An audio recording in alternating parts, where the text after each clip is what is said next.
Before I started my property journey, I was just in the police. I don't see social housing going anywhere anytime soon. If you had £10,000, you could easily get 3 or 4 deals with that. So we are here today with Ed Hughes from Sunshine Properties in Essex and also the Mental Wealth podcast. For those of you that don't know Ed has 25 rent-to-rent social housing deals, and he's also making £13,000 net profit per month from his portfolio. So hats off to you, Ed. Thanks, mate. You've been smashing it. Cheers, bro. Thanks for having me on, mate. It's a pleasure. Yeah, no problems. Guys, Ed does have his own podcast as well called the Mental Wealth Podcast, so check that out. But Ed, in this podcast, we really want to get into it. Like, we want to find out, how you've scaled up so quickly, because the craziest thing is you've managed to do this in what, two years? 2 years now, yeah. This is my second year. Yeah. So I started in May last year. Yeah. No, 2 years ago, yeah. So coming up to 2 years now, man. Yeah. And you know what I found crazy about your journey was the fact that the first 6 months you scaled so quick. Yeah. Do you want to talk us through that whole process and like how you actually got started? Yeah, man. So before I started my property journey, I was just in the police. But I had a little bit to do with property in the respect of I just enjoyed watching a few YouTube videos, and I thought to myself, like, it's like what you hear back in the day, people say there's always money in property and all that sort of stuff. But I sort of thought about doing like the sort of the private rent, like the private rent stuff. But when you look at the money, like you have to put down, especially where I live in Essex, man, like you're looking at 30, 40 grand per property, and you're probably going to be getting £200 a month after all your costs and stuff. So it just wasn't financially, I wasn't going to be able to do it, especially on the police wage, you know what I mean? And then what happened from there was I went to a networking event in Dubai. I found out about social housing through people that were working there, etc. So I did a little bit more sort of due diligence on that. And then, when I found out about rent to rent, I was like, well, I thought it was illegal. Yeah. Do you know what I mean? Like I didn't even realise that you was able to do that. So after speaking to people that were smashing it in that, I was like, mate, this is what I've got to do. Because I had a little bit of cash behind me, but I thought to myself, like, that's the way I want to go down. Yeah. And sort of through the police, where I used to work a lot with the different councils and stuff, I used to do little bits of bobs and used to do a lot of undercover stuff. So I was always in the council offices finding out all the issues and things like that. It was soon that I started speaking to the housing team there, who told me about what I do now in social housing, which is called temporary accommodation. And sort of when I found out the money they were paying, compared to the rents that you'd pay privately, I was like, mate, this is going to work. Yeah. So from there, it was just about how can I make this work. I needed to obviously learn about it, speak to the right people, which I did, and then the rest of it was just, as soon as I got everything in together, that was it. Just full steam ahead. Yeah, because I think it was in your first 6 months, right? Yeah. That you managed to go from having no rent-to-rent social housing deals at all. No. How many did you get in your first 6 months? I think it was between 5 and 10, and then I was obviously still working in the police. I managed to sort of drop down to part-time, so I was doing like 4 days on, 6 days off, and then from there I sort of built up beyond what I was earning in the police. So, and I just thought, you know what, considering I'm only putting a little bit of time into this now, if I can leave that, I've already covered my wage. Now that I can leave that, I can put all my effort into this, and then from there, it just went, it worked out. Yeah, it was a bit of a risk, but in my head I was like, I know this works, so I'm going to make sure that it works. You know what I mean? Yeah. So you had 10 deals before you stepped away from the police. Yeah. Wow, that's crazy. It's crazy. Because I think a lot of people think in property that it's, it takes you years to build up, over say £10,000 per month, which I think, depending on what strategy people go for, it is kind of true. Yeah. But especially when you're buying properties, like myself, it took me like probably 3-4 years to even get to that point. So when you're doing the rent-to-rent social housing model, it can be quick. Yeah. So make so quick, like within a week, you can get a deal in a week. You can get a deal in 2 days. Yeah. As long as the landlords are on board with it, all it is a case of getting the contract sorted with them, making sure the property's up to scratch and all the certificates are in place. Yeah. And then it's just a case of passing it on to the provider or the council or whoever you use. And as long as the demand's there at the end of the day. Like I say, before I started, I was obviously speaking with people in the council, and I found out that the demand is not just Essex, it's all over the country. So the demand is crazy. People are always going to need housing. They said that what I do in temporary accommodation, they said this has been going for 10 years. And I was like, mate, no one's ever heard of that. And I sort of said to them, do you think it's going away? And they're like, no. The list is too long. Wow. Basically, I remember when I first started, I got a place in Chelmsford which had a big block of 50, and council lady basically said to me, if you gave me 10 of them, she said, I'll still fill it. So I was like, well, sky's the limit at the end of the day, so we'll just keep going. So Ed, if you could just explain the exact strategy, just in a simple way for people that are watching, what is your strategy? What is rent-to-rent social housing? So how I work it is, say for example, a landlord has a property that they would be using for private let. Yeah. What I would do is approach them and say, for example, for argument's sake, that the rent was £1,000, or in Essex, for a one bed, let's say £1,000. Because the margins are so high on social housing, the way that I sort of managed to grow so quickly was, and I knew the money that I'd be getting, I'd basically say to you as the landlord, I would say, right, I'll give you £1,100 and I'll look after the property for you. Any little niggles that we get in there, I don't know, damage or whatever the problem may be, we're going to deal with it. So for the landlord, it's completely hands off. So a lot of people, they would say it's too good to be true. So that was probably half the battle, just trying to convince people to do it, because they're like, no, this is a scam.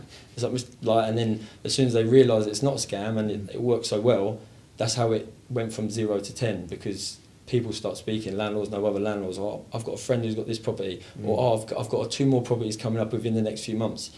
And it was like, all right, perfect. And then next thing, boom, boom, boom, boom, boom, they just kept coming in. And the best thing about it was that because the demand's so high, as soon as I pass that property on, someone's going to get housed there within the next day, or within the longest I waited was about 3 days. So even if I pay that monthly rent, someone's going to be in there within 3 days, and then the next month you're getting paid. So then you can go again. Do you know what I mean? That's what it's just keep recycling, and then before you know it, you're in double figures. Yeah. So just like to break it down a bit further then. So basically, you are renting a property from a landlord. Yeah. And then you are leasing that property to your social housing provider. That's it, yeah. And then you're making a profit on top every single month. Yeah, exactly that. Okay, so what does a typical deal look like in terms of numbers for yourself? So minimum is normally £500 per property. That's what I'd look at. That's my margin. So because, say for example, with that, the way my thinking was, if I had 3 good months, then you've made 1,500 quid. And let's say, I don't know, you get a pipe that needs fixing, or I don't know, something like that, it's going to cost you £100, £200 or something. For me, I was like, well, yeah, that doesn't really matter. Do you know what I mean? Or I don't know, maybe there's a bit of carpet needs replaced, or whatever the issue is going to be, it's going to cost you £300-400. But by that point, you've made £1,500. So then you get another 6 months where it's all fine, and then you've made however much that is. So it just works so well because you're getting your margins each month, and there's only little things going wrong in each property. And touch wood, I've not had anything major yet. So it's just worked out really well. Yeah.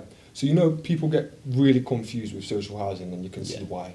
It's a complete maze. Because the problem with social housing is there's so many different brackets. Do you know what I mean? So because I say what I do is temporary accommodation, but there's probably another 5 to 10 different aspects of it. So it's a good thing, because you can find out what works for you and you can go for it. This worked for me because I knew what the demand was like through the police.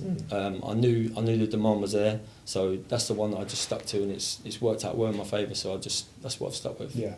So temporary accommodation. Yeah. So you basically work with providers that provide temporary housing for people. So what does that look like in terms of the actual tenants that are going in the properties? Yeah. So I'll explain temporary accommodation a little bit. Probably make it a little bit easier. But so what temporary accommodation is? Say for example, someone goes to the council.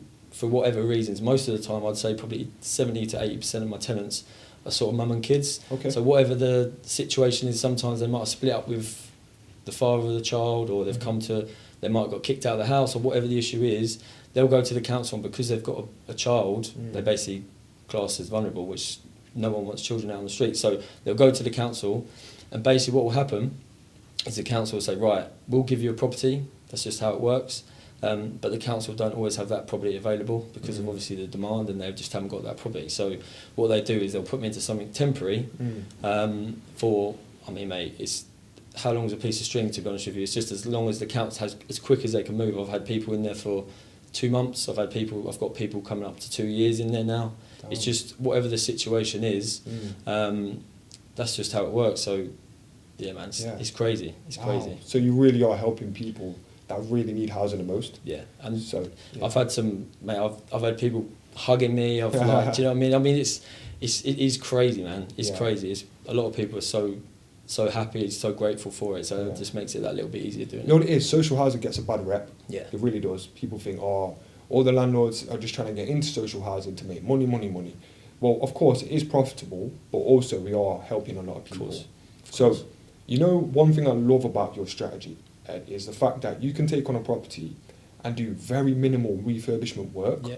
and then you lease it to the temporary accommodation provider. So, talk us through that. What does your typical deal look like in terms of refurb side? Yeah, so what I normally look for when I go for the properties is, I mean, most of the flats and houses and stuff that I go for are normally quite good spec, because in my mindset I sort of think that when people come into these houses, they're like, wow, this is so nice, they want to keep it that way. So people look after the properties. So ultimately with temporary accommodation, it does differ with some councils, but with the council that I use, they basically want all of the safety certificates, which most landlords should have anyway. Yeah. And then basically all I do is make sure there's a washing machine, fridges, beds, and as long as they've got the sort of the home comforts, then that's it. Then they'll stay there. So do you have to provide like cutlery, kettle? Nothing like that. But Nothing I do know some councils ask for that. Yeah, yeah. But I say on this Yeah. this council it doesn't. Wicked. So, Ed, in terms of like how you learned how to do all this stuff, did you ever get any like formal education? Did you go university? What did you do for that? No. So basically it's just a chat with the providers at the end of the day. I mean, like with anything, you've got to do due diligence. So before I started taking on properties, you got to work out your margins, you got to work out. So for me, it was find out exactly what I needed, exactly what all the costs were going to be, and like I said, I'll tell you a good thing. So you don't do any bills. So that was a massive game changer. When I first started, I thought, oh, I had to do bills on top, which obviously turns that 500 probably into like the 300 mark. Yeah. Like after all that sort of stuff comes out, but the tenants actually, whatever allowance they get through the councils and stuff, that actually pays their bills. So Wow. you know all the bills are going to get paid every month. The council tax is gone because obviously they're in that situation. Yeah. So yeah, all the bills and stuff you don't touch, which is obviously a massive game changer too. Yeah, yeah. Oh, that's wicked. And like, did you have any like sort of mentors? Because I know you know Sean very well. Yeah, so Sean played a massive part in it, to be fair, because so I met Sean in Dubai, and I didn't talk to him a lot then, but I knew that he was in the property game and I knew he was doing well. But I actually met him in London again. And it was actually my brother that said, like, mate, you need to talk to him because he's smashing it in social housing. So I was like, all right. So all it was, I mean, it was like fate, mate. I messaged him on Instagram and I basically just said to him, I was like, mate, I'm really interested in getting involved with this just to sort of find out a little bit more how it works. And he said, mate, I've got a course coming. He said, I've got one space left. So if you wanna come down, he's in Birmingham. He was like, come down. He said, we'll spend the day. We'll go through everything. He talked about Airbnbs. He'd done the whole shebang. Yeah. Just to find out about how it all works, making companies, what certificates you needed, all that sort of stuff. And yeah, that as soon as I did that, I picked out from that exactly what I needed to put into my strategy, and then I just implemented it. Damn. Yeah, That's it was good. It was it was mad. Yeah, because I know you joined us in Marbella last year Yeah. as well. We loved having you there, man. Honestly, Oh, mate, that was a wicked trip. and I think as well, because you've got so much good results and success.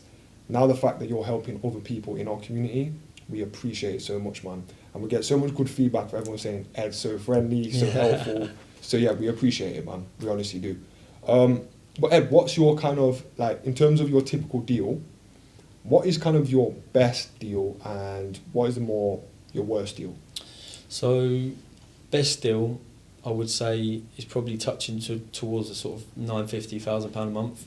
And From one property? Yeah, Damn. from one property. And so with that one, it's a really nice flat, like all modern, brand new, right near the train station. Like anyone would live there basically. Yeah.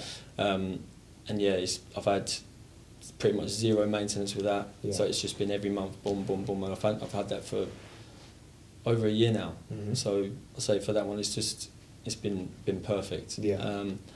Worst deal, I think when I first started, I took on a house which when you sort of walk in somewhere, I thought, oh, I don't know.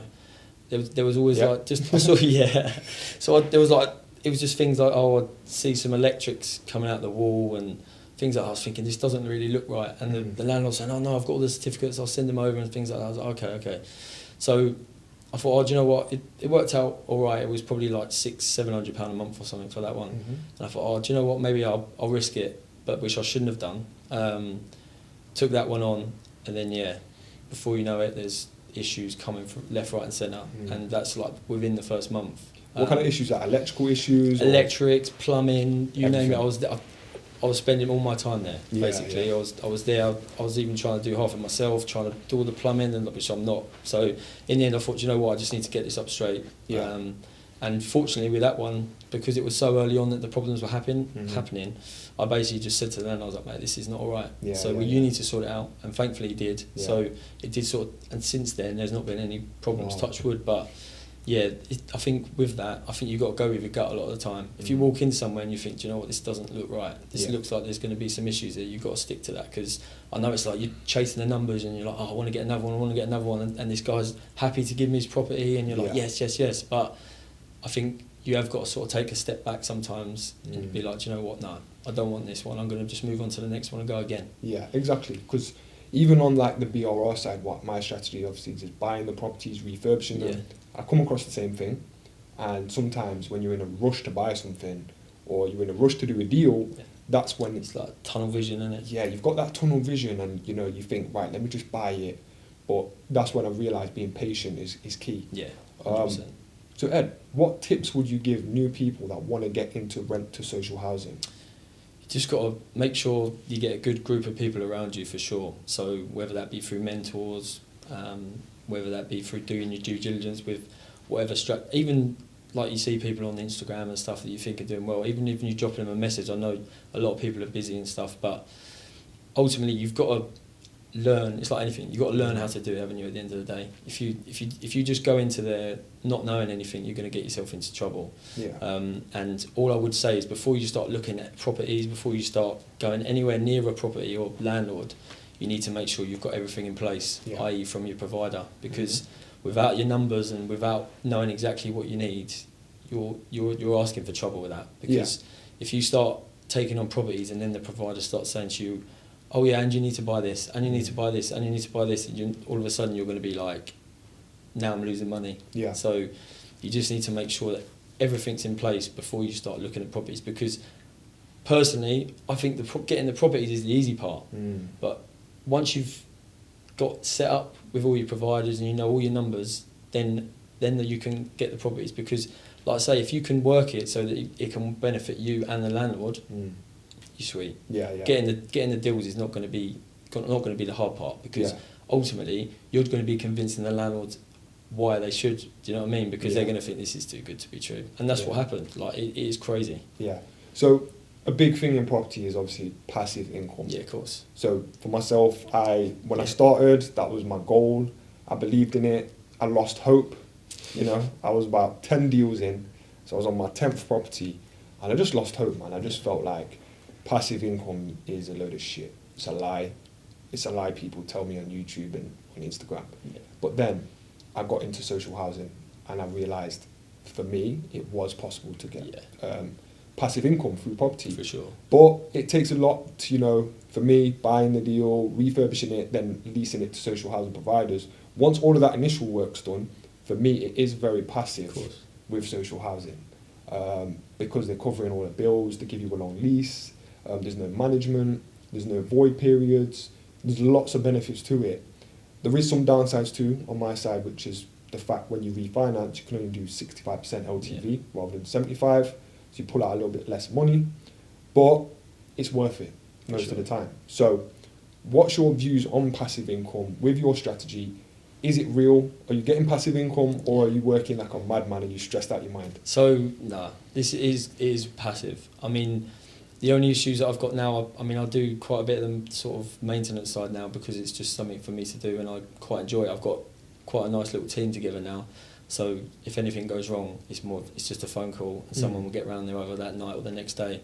So for me, it is basically completely passive. As soon as people are in there, you get a nightly rate. So then you're going to get paid at the end of the month, and then you can go from there. So how does that work, Ed? Because with the providers I work with, they normally cover all the maintenance costs. How does that work with your providers that you work with? So they don't do the maintenance. Okay. the good thing about it is because the margins are so high. Mm. Like I said to you before, if you get 6 good months, if something goes wrong, you don't mind it so much.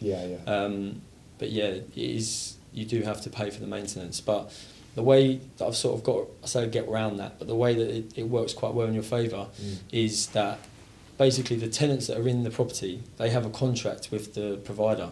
So because it is temporary and they're essentially going to be put into full-time accommodation that the council will give them, they basically have a contract with the council to say, right, we're going to put you in here temporarily because you need the place. But if you do anything to like fuck it up, you'll lose it, and you don't have to worry about any sort of warnings or anything like that. If for example, we went round to the property to see it, and it was a trash hole, or they've treated it like shit, there's holes in the walls, whatever, they get booted out within 24 hours. Damn. Okay. So that was the main thing. And to be honest with you, when speaking to the landlords, that was a massive thing that they were worried about, because I think they were worried that if these people didn't want to leave or whatever the situation was. And no, I've had it before where a lady was living there in one of the flats, and she said she didn't want to leave because it was too nice. Basically, the house that she got given wasn't as nice, so she didn't want to leave because it was too nice. They basically just went around there and drilled the locks. Just said, right, now you've got to leave. Damn. Then that was it. She came out, got put in a new place, and then that was it. Damn, that's rough, man. But you know what? It's just the way it works, right? Yeah. Yeah. You got. I think with it, they've got a give and take. Do you know what I mean? At the end of the day, because they're getting put into accommodation because they need it. So, say 95% of the people that I've had in there all are super grateful for being in there, and they respect the property. Yeah. I think there's only one case I've had where someone, it was a bit, they wasn't really keeping it too nice, but it was just a quiet word, and then they sorted it out. So it wasn't the end of the world. And I'm presuming you only take on properties that are in good condition anyway. Yeah. Cool. So, what is the next steps for you? So for me now, I'm sort of diversifying a little bit. So I've got up to 25 now, which is quite a good number for me. I mean, it's manageable just for me, because obviously I don't have anyone else working for me or anything like that. So I think if I started taking on some more, I think it would probably get to the point where I'd need to hire someone. But sort of quite now it's manageable, and it's a good income. So it's working out well. So for me now, I'm sort of looking into sort of the business buying space. That's something I'm really interested in. My brother does that, and yeah, he's got some good deals in the pipeline with that. So for me, I sort of partnered up with a guy that was quite interested in it too. He's a really, really clever guy. So I think for me now, I want to sort of go down a little bit of a different avenue with that. Yeah. If I can manage to get one business or even two within the next few years, I think that'd be a good balance. Yeah. And like, what would you say? Have you considered obviously stepping up your current business with Sunshine Properties Essex? Have you thought about try and get to 100 properties, or what's your thoughts? What would you say is stopping you from doing it? Is it the fact of having more staff? Or I would probably say that. I mean, it's just, I would say if I did have to end up hiring people, I think it would put me out of my comfort zone massively, which is not always a bad thing. But I suppose at the minute it's quite settled, which I know can sometimes be a bit of a root of evil, really. But say I'm happy with what I've got now, and like I said to you before, I think I want to sort of go down a different route to just diversify, because I don't see social housing going anywhere anytime soon. But I like to just sort of cover my arse just in case. Do you know what I mean? So I think that's probably why, because I think to myself, if I say I'm at 25 now and I went up to 50, I would definitely have to hire someone else, which say one person probably wouldn't be the end of the world. But if, God forbid, anything did happen then, I've then got someone else that I'm going to have to let down and get rid of. I've then got 50 properties that I'm stuck with. So like I said, for now, I'm quite happy with where I'm at the minute, and like I say, I just want to diversify a little bit just so that I can cover each side, really. Yeah. Do you ever consider getting into like the development side, like doing ERR kind of deals? What's your thoughts on like ownership? So that is definitely something I'd be looking to get into. I think so. My brother, he's sort of on the building side of stuff, so he's looking to acquire sort of big construction companies and things like that. So we have had a chat about that before. So how it would work with that is essentially he would obviously have the company with all of the workers and all the gear and all everything that you need, and then essentially it'd be a case of, right, let's look at this property in this area, get the team in for however long it'll take, and then just flipping them like that, because Yeah. I think a lot of the time with BRRs and stuff, as you know, is a lot of the time it's the workers that cost the most. So if you can do that all in house, then you'll save yourself a hell of a lot of money. Yeah, man. Yeah, I've definitely considered, opening my own construction firm. Yeah. It's just, as you said, it's getting more staff, it's more Yeah. management, and it can be more headaches. But it just depends, because I've got a lot going on myself. Yeah, So. of course. So, Ed, in terms of the maintenance company that you have now, do you do that through Sunshine Properties, or do you do it in a different one? Or No, so I actually use another company that does a lot of the maintenance stuff for me, and fortunately, I mean, there's not many maintenance companies that do it. So I'll keep that one close to my chest a little bit. But essentially, they actually do a lot of the stuff. They do everything to do with the council as well now. Okay. So they've got a link straight in with the council. So they do all of the housing and everything for me now. So I don't even touch that. So I sort of do them a bit of a favour and try and take the maintenance side of it off them a little bit, because they obviously are helping me out so much with all the actual council side of the stuff. Yeah. But yeah, I mean, if I wanted to step back and not do anything, then Yeah. they would cover everything. Yeah. But like I say, I feel bad doing that, so I just try and help them out as much as I can. Yeah. So the deals, going back to obviously your strategy or your deals you've got, how much funds does it take and does it cost you to kind of get a property from a landlord, take it on a rent to rent, then lease it to your social housing provider? What's the kind of initial setup costs? I'd say if you was going to start, I'd say if you had £10,000, you could easily get 3 or 4 deals with that. Which, if you're looking about the £500 mark, you're looking at £2,000 a month profit. So if you manage to get that in, you get your money back within, let's say, 6 months. Okay, so just to break that down then, so typical deal, making £500 net profit a month. So I'd say, let's say for argument's sake that the flat's £1,000. Yeah. So when you first sign the contract with the landlord, you're going to have to give them £1,000 to take the property on. So from the minute that starts, that they've handed you the keys, on that day it's £1,000. Sometimes they want deposits, but as I've sort of gone on, I've tried to get away from the deposit side of stuff, because essentially that's if there's any damage or to cover any costs. So because I do that anyway, I sort of think to myself, well, why do I need to? Yeah. So, I mean, don't get me wrong, when I did start, I've probably got about 10 grand in deposits, which realistically is dead money. Will I get that back? Who knows? We'll cross that bridge when we come to it. Yeah. But I'd say now, if I was to take any more on it, I try and stay away from the deposit, because obviously that's double your money, because essentially they want the same again. So if you're going to do £1,000, they're going to want £1,000 deposit as well. So your £1,000 has gone double to £2,000. Yeah. And then you've obviously got to get beds, and a lot of the time 95% of the time the landlords will put a fridge, a washing machine in there, so that cost is covered. Yeah. So it's just beds. So with the maintenance company that I use, they've got like an outlet that they go to, so you can pick up a double bed for like £210 with a mattress. Yeah. Fully assembled, they'll come and assemble it. Yeah, they come and put it in, assemble it. So yeah, it's not a huge amount. So realistically, yeah, maybe like £2,500 if you're paying a deposit. But if you're not, £1,500. Yeah. So guys, just to be super clear here, Ed basically will negotiate with the landlord, and basically do a lot of the deals will be no deposit. So you won't have to pay the landlord a deposit, because you are covering the maintenance. Yeah. So I'm presuming any big maintenance issues, the landlord would have to cover. Yeah. So you're only really covering like the doors, the leaking taps, that kind of thing. Yeah. So they, for example, I had one recently where there was like under the bath, for whatever reason, there was a big leak, and it ended up going down into the flat below. Yeah.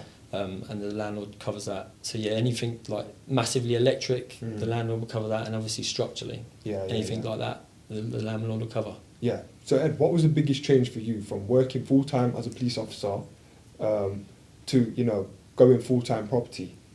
The time. Yeah. The time. I think I've got a little boy, so a massive thing for me was just spending as much time as I can with him as he's growing up, because he's only 4. So, and even things like holidays, you haven't got to ask someone to go on holiday. Like if you want to go away for a week, you go away for a week. Do you know what I mean? It's just, you're not talking to the man at the end of the day. Do you know what I'm saying? You're doing your own thing when you want to do it. So it's been really nice. So you're your own boss. Yeah. Running the show. I love that, man. I love that for you. Thank you. Yeah. So Ed, what would you say drives you? What is your kind of motivation? So the biggest sort of mindset shift that I had was probably about 4 years ago. I was obviously still in the police. So my mum got ill and then died within about 4 months. So she basically obviously worked all her life for different people or whatnot, and as soon as she got ill, she retired already. She'd just retired. She planned to go travelling, do all this stuff, and then obviously she'd come back just before COVID, got ill, and then obviously died. So for me, that was like she was obviously a massive part of my life. So the thing that got to me was like, what am I doing? I'm going to work for the next 30 years for what company I'm working for, and then I'm going to retire, which is all that money obviously you save up throughout, whoever, and then I might not even make it that far. Do you know what I mean? And for me, that was a bit like, that's not how I want to live. I want to be able to do what I want to do when I want to do it. I want to go on holiday when I want to go on with my family or whoever. I don't want to sit there being a slave to someone else and paying someone else's, making up someone else a load of money. Yeah. Because why should I? Yeah. Do you know what I mean? I want to do my own thing. I want to make my own money, and I want to do it all on my terms. And thankfully, it's worked out that way. So Yeah, definitely. So Ed, in terms of the Mental Wealth podcast, I love the podcast, man. I really do. So with that, what is your goals with the podcast? Why did you start it? What's the reason behind it? So yeah, I do it with obviously Abesh. Yeah. He's a really good lad, and basically we met in Marbella last year, obviously on the High Performance Academy trip, and I think it was just a conversation we had there, and everyone's like, "Oh, you two should do a podcast," and we was like, "Yeah, let's do a podcast. Like, why not?" Yeah. And I feel like mental health is obviously a massive thing nowadays, and people want to build wealth all the time. So for us now, we're trying to get guests on to sort of portray how they run businesses. We've got a whole different host of guests. We've got people that do property, people that smash it in all different fields, and also we've got a few special guests coming on. And I think a big thing for us is people's mindsets, because I feel like that separates a lot of people. When people are sort of stuck in that 9 to 5, I think they sort of feel like they have to, because whether that's, I don't know, whether their mum and dads have done it all their life, or that's just what people have had ingrained from school. But when you talk to people that's doing well, like entrepreneurs, when you speak to these people, you find out that they're no different from anyone else, but their mindset. Yeah. The mindset is the massive switch, because whenever you speak to them, they say exactly the same thing. Why should I go and work for someone else? I'm going to put all my energy that I'm putting into your company. I can do that myself. Exactly. And it's just people, I think, are just scared to take the risk. Yeah. So we sort of touch on people's mental health as well, because as I'm sure you know as well, it can be stressful at times when you're running a successful business, or when you're just running a lot of different properties, or whatever the situation may be. So I think it's good to get across to people how they maintain their mental health as well, because like I say, stress doesn't suit everyone. People can get themselves into some dark places through stress, so I think it's good to get that across to people. 100%. And obviously me training and mentoring people, I've come across a lot of different people that reach out to us, and what I've learned is basically the mindset. It has to start with a mindset. When people have got that tough soldier mindset, and they're resilient, they're strong, and they're kind of ready to take on the obstacles, because if people think property is a walk in the park, they're not going to go far. No. You are going to get challenges and tough times. And what tips would you give to people that are starting out in property in terms of mindset? I think a lot of it is you've got to don't set yourself up to fail.